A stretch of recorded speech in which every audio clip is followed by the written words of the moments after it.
Halo teman-teman, kembali lagi sama aku Nata Stefani dari kelas 22B. Nah, di video kali ini kita akan membahas tentang teori intertekstual. Nah, sebelum kita membahas tentang teori intertekstual, aku akan memberi penjelasan dulu nih, apa sih itu intertekstual. Nah, intertekstual itu merupakan sebuah pendekatan untuk memahami sebuah teks sebagai sisipan dari teks-teks lain. Intertekstual juga dipahami sebagai proses untuk menghubungkan teks dari masa lampau ke masa kini. Nah, suatu teks itu dipahami tidak berdiri sendiri. Suatu teks juga disusun dari kutipan-kutipan atau dari sumber-sumber teks lain. Interteks juga mengkaji keseimbangan antara aspek dalaman dan aspek luaran dengan melihat fungsi dan tujuan kehadiran teks-teks tersebut. Teori interteks juga menyebut bahwa sebuah teks itu tercipta berdasarkan karya-karya yang lain.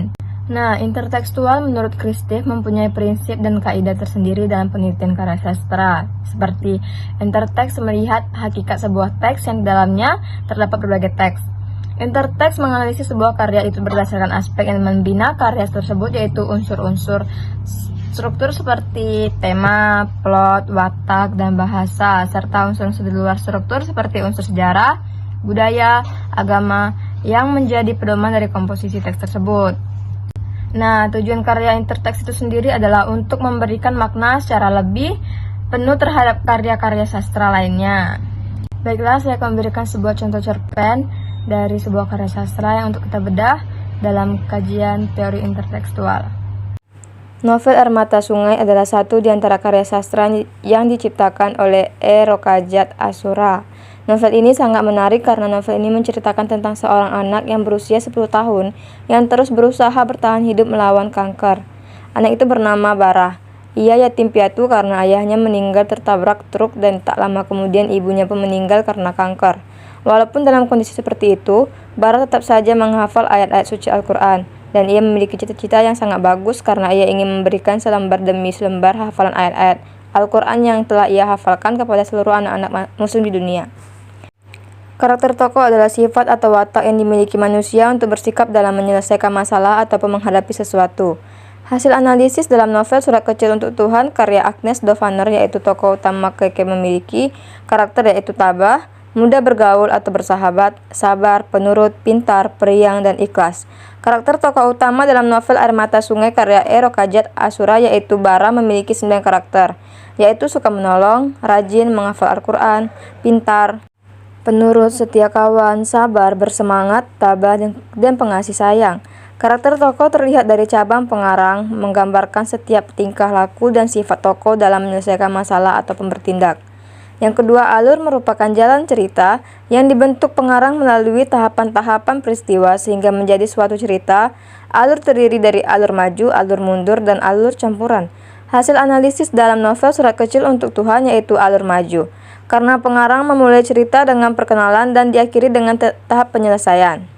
Sedangkan alur yang digunakan pengarang dalam novel Air Mata Sungai yaitu alur campuran, karena pengarang memulai cerita dengan melukiskan suatu keadaan dan diakhiri dengan penyelesaian. Tahapan alur biasa dimulai dari perkenalan, peristiwa mulai bermunculan, peristiwa mencapai klimaks, dan diakhiri dengan penyelesaian. Latar merupakan penjelas untuk mendeskripsikan sebuah cerita. Latar terbagi 3 yaitu latar tempat, waktu, dan latar sosial. Latar tempat merupakan tempat kejadian suatu peristiwa yang terjadi dalam cerita. Latar waktu merupakan kapan terjadinya sebuah peristiwa dalam cerita.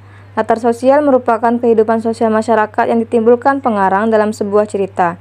Hasil analisis dalam Surat Kecil untuk Tuhan karya Agnes Dovaner meliputi: A. Latar tempat. Dalam novel Surat Kecil untuk Tuhan karya Agnes Dovaner, yaitu 19 tempat yang digunakan. Latar tempat dalam Air Mata Surga karya E. Rokajat Asura yaitu 22 tempat. Yang B. Latar waktu dalam novel Surat Kecil untuk Tuhan karya Agnes Dovaner yaitu 8 waktu yang digunakan. Latar waktu dalam novel Air Mata Surga yaitu 5 latar waktu yang digunakan. Yang C. Latar sosial dalam novel Surat Kecil untuk Tuhan, kepercayaan masyarakat terhadap mitos dan kepercayaan manusia terhadap karma atau kis.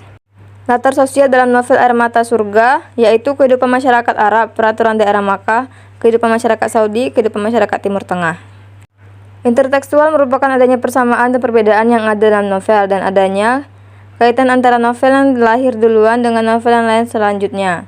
Hasil analisis hubungan intertekstual pada novel Surat Kecil untuk Tuhan dan Air Mata Surga yaitu adanya persamaan pada karakter tokoh, latar tempat, dan latar waktu, serta adanya perbedaan pada alur, latar, dan bahasa yang digunakan dalam kedua novel. Nah, simpulan dan saran. Berdasarkan kajian teori dan hasil analisis yang telah dilakukan, maka dapat ditarik simpulan yaitu 1. Karakter tokoh utama yaitu Keke dalam novel Surga Kecil Untuk Tuhan karya Agnes Davanor, yaitu tabat, mudah bergaul atau bersahabat, sabar, penurut, pintar, periang, dan ikhlas. Karakter tokoh utama yaitu Barah dalam novel Air Mata Surga karya Rokajat Asura, yaitu suka menolong, rajin menghafal Al-Quran, pintar, penurut, setia, kawan, sabar, bersemangat, tabah, dan pengasih sayang. Yang kedua, alur yang digunakan pengarang dalam novel Surga Kecil Untuk Tuhan yaitu alur maju, karena pengarang memulai cerita dengan perkenalan dan diakhiri dengan tahap penyelesaian. Nah, itu dia tadi pengertian dari teori intertekstual. Semoga teman-teman semua pada paham ya. Terima kasih, sampai bertemu di konten berikutnya. Bye-bye.